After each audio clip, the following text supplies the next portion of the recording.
we are now getting ready to go on this submarine and go check it out and see all the stuff that's underneath. We'll see you on the side.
So cool, huh? You can see the water down there.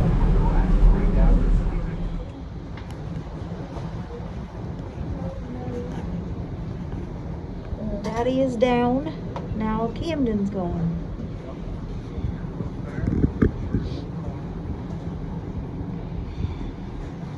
I think coming up soon.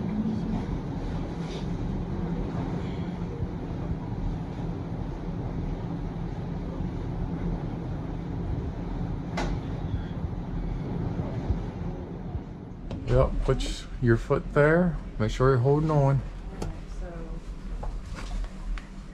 I think coming up soon. Make sure you're holding on. Make sure you feel where your steps going. Yep. Yeah, you got it. And you're in. Now I suppose I have to go. Your turn. Now I suppose I have to go. Come on down. Keep that camera away from my butt. Alright, I guess we gotta turn it off. She doesn't want her good side. You better stay down there and catch me. I'm Chief Torpedoman Dan Cruisenklaus. You've laid below in naval language in the forward torpedo room. Look forward and you'll see Cod's 6 torpedo tubes, 3 starboard and 3 port. We leave our base with a fish, as we call them, in every tube, plus 10 reloads. Cod carries 2 types of torpedoes. A 22-foot, 3,000-pound Mark 14, which can go over 50 miles per hour for over 2 miles and deliver 650 pounds of high explosive torpex into the hull of enemy ships. We have a cutaway Mark 14 for you to inspect on the starboard side top rack. Our Mark 14 torpedoes are good weapons, but they also leave a telltale wake enemy destroyers can follow back to attack us with depth charges. Our Mark 18 electric torpedoes don't go as fast, about 30 miles per hour, but don't leave a wake and can't be spotted by lookouts on enemy ships. Dead body. We have a Mark 18 on the port side top rack for your inspection. The torpedoes are fired electrically from the conning tower, although we also made a mechanical fire switch here at the same time in case there's any problem with the fire control system. You're probably wondering about the bunks here in the compartment. They're bigger than The you. truth is, 90% of the time, this compartment is a bedroom flush it goes with the into the racks ocean. rigged out for sleeping. When we're at battle stations, everything is quickly stowed away and we're ready for action. Alright. Speaking of stowing away, you've noticed we don't have a lot of extra space aboard. So the green bunk bags hold crewmen's personal items, and there are small lockers on the bulkhead. I'll look up. Torpedomen will tell you they love their work so much they don't There's a shower in there. Watch your head. That's food right there. That's where you make your food. Imagine living in here. I think it would be pretty cool. Yes, I could live in here as long as there are demons. Hey, there's 3 beds right there. Yep. 3 beds. You know what the XO is, Benny? That's the executive officer, so he's the second in command. We're coming. We're not ready to go yet. It's going on forever. Well, until you get to the end.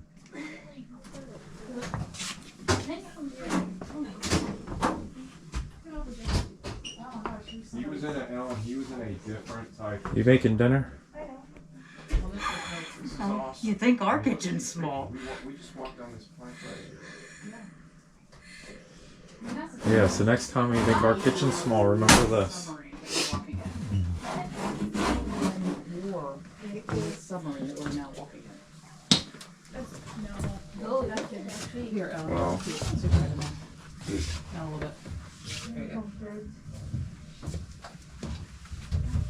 I need the papers now. Give me papers.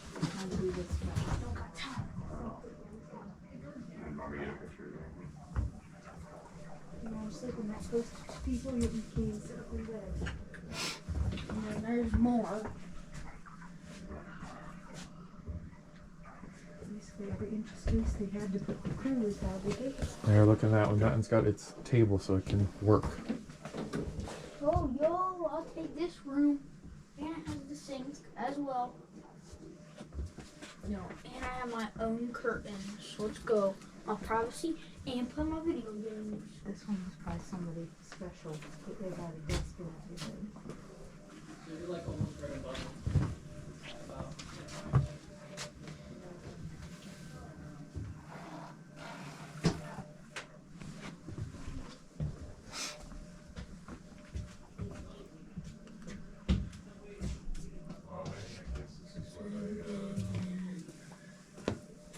Yo, how far back does this go? Oh my god. Goes pretty far.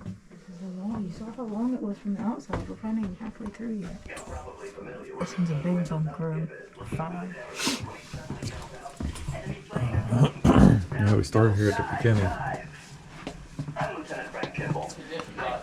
What's this? Oh, that's scary. The levers that let in seawater for submerging are located port, or what we call the wet side. The valves that drive compressed air into the ballast tanks, forcing the water out and allowing us to surface, are on the starboard, or dry side. The Christmas tree, or indicator board, the black panel with red and green lights located forward on the port side bulkhead, clearly and quickly displays the status of all vents and hatches. A red light means the vent or hatch is still open. Green, that it is properly closed.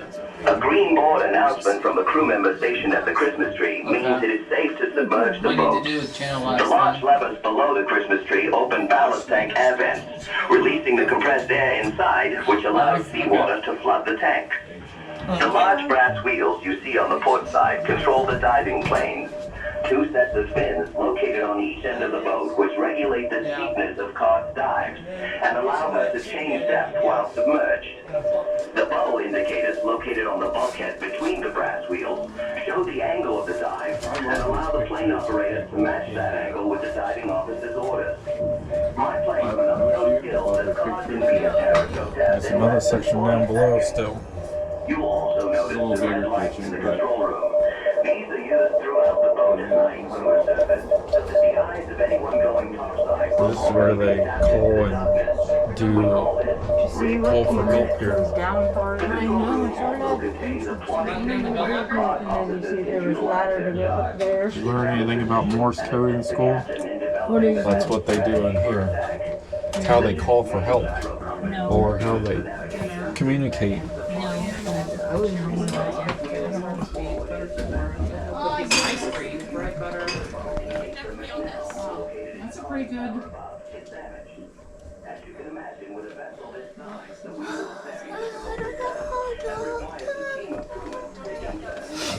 Coming? Don't do it, Ben. Don't listen to Here, hang there like that and turn around and on me. Don't mess with that. Let me get back on.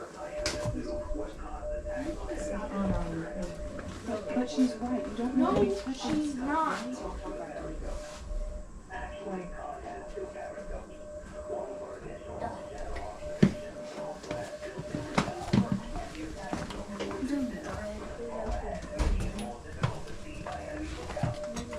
You wouldn't know. We're going to get that money down there. I got that money. Huh. Let's get that money. I don't know what that's for. I mean, I'll put my It's like a donation thing. You drop some Hello, coins or I'm something. George down there. Sacco, Cod's chief cook and baker. The photograph of the good-looking guy standing by the coffee machine, that's me. You're in Cod's after battery compartment, and just like the forward battery, it's named for the 126 cells located below. Now, it's no secret that submariners get the best food in the entire U.S. Navy, but us cooks make it the best chow. 3 settings, 3 times a day, plus that good old Navy coffee and sandwiches and snacks around the clock. Take a look at today's menu posted on the bulletin board and you'll see what I mean.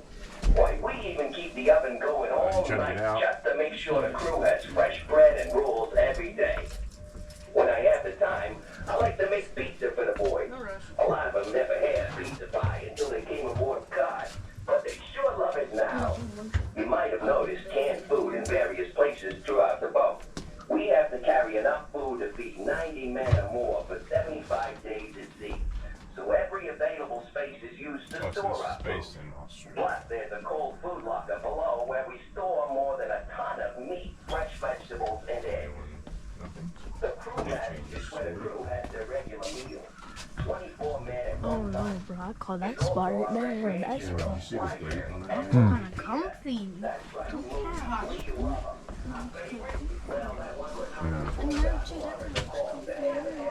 So Benny, this is where they wash their clothes. Lit.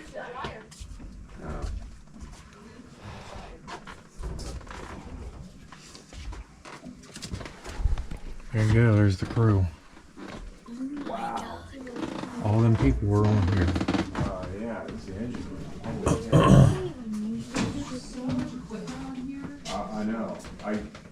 The thought process that went into all the piping, yeah,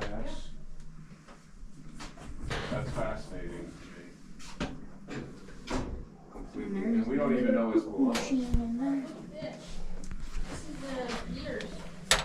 Got the scoop machine in there. I don't know if you want to use that toilet paper though. That toilet paper covers enough stuff. When you say gears, what do you mean, buddy? That? I don't know what that does. How many stories are there? There's like 5 stories. This would be fun to be on here with Uncle Jeff to discuss it a little bit. The conning tower may be the brains of the boat, but its heart is in the engine rooms. I'm motor machinist mate Howard Dougie Dishon, or as we're called in the Navy, a motor mech. And I'm in charge of maintaining Cod's 16-cylinder, 1,600 horsepower General Motors diesel engines. Built in Cleveland, these engines drive the generators that provide the electricity to power the boat and charge the batteries which is running on the surface. 1600. You're standing in the forward engine room, which houses 2 of the 5 engines. 2 more are located in the after engine room, and the setup is basically the same in each compartment. The 5th engine, what we call the VIDIQ, is a 700 horsepower, located below the number 3 and 4 engines in the after engine I'd room. like to have that engine for my If you car. turn around and look toward the door you just came through, you will notice 2 large cylindrical tanks on the forward bulkhead. These are freshwater stills that convert seawater into very high quality distilled water for the batteries, as well as drinking and showering water for the crew. It can get very hot in the engine.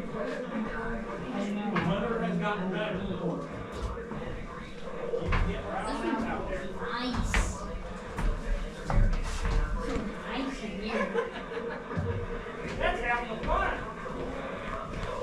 How many rooms are there? Just listening to the engine strong power in our generators. That makes it all worthwhile. Okay, go on.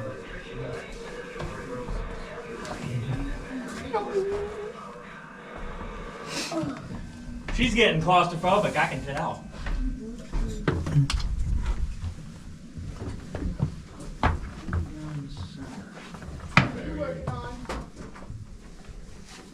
Lathe. What? There are more beds in here, Mom. Yeah. Side There's project. there's probably beds that were below Benny's.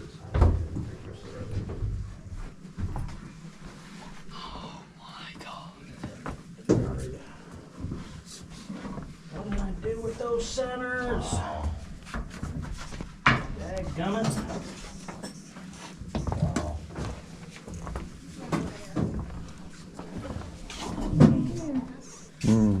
Just a little bit.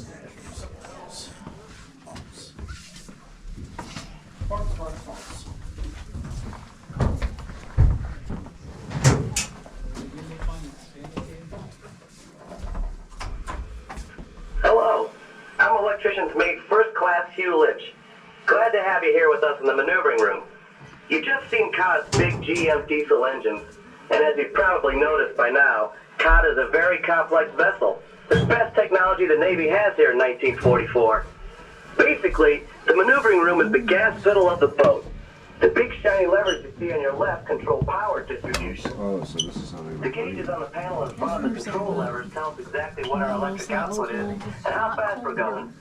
The skipper uses the motor order telegraph to tell us how fast he wants Cod to go. How fast is Cod? On the surface, she's a real speedboat, capable of traveling up to 22 knots or nautical miles per hour. Fast enough to outrun her targets and lie in wait to set up her attack. Underwater, Cod can make up to 9 knots per hour, but that speed would quickly deplete the batteries. So she usually travels at 3 to 4 knots when we're submerged, allowing us to stay under for 24 hours or more. Well, you may be at the stern of Cod, but as far as the active torpedo room gang is concerned, it's way out in front in every way. The important thing to I'm remember is torpedo when man, the Cod second is class running Johnny out of Baker, surface welcoming you to the active underneath, torpedo battery room. power. This compartment contains 4 torpedo motors and 8 torpedoes. Like the forward torpedo room, it's most often a bedroom with $15 for the crew. And also like the forward torpedo room, it's generally cooler and more quiet here than the rest of the boat, making it a great place to sleep. But one interesting piece of equipment is the signal flare ejector, located ahead of the number 8 and 10 torpedo tubes. It works like a miniature torpedo tube and allows the crew to fire signal flares and decoys to confuse the enemy. I suppose you noticed that a lot of the crew are wearing shorts, t-shirts, and sandals. You'll see a pair of those sandals in the display case on the port side. There's a good reason to dress as casual, because as you learned earlier, it can get real hot when we're submerged for a long time. Plus, we don't have enough space to carry a lot of extra sets of uniforms for the men, and our freshwater capacity is too limited to be washing clothes all the time. It doesn't matter, though. The officers and crew know who's who and what's what. It's really windy. Well, I'm off I watch can now, tell so I that. think I'll go forward and see what George I has feel cooking it. on that stove of his. Good to have you on board. They had to be really fit to be able to do all this. Can you imagine? Oh my god.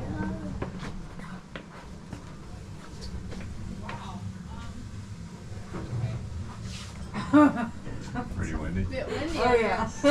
Be prepared to not blow away.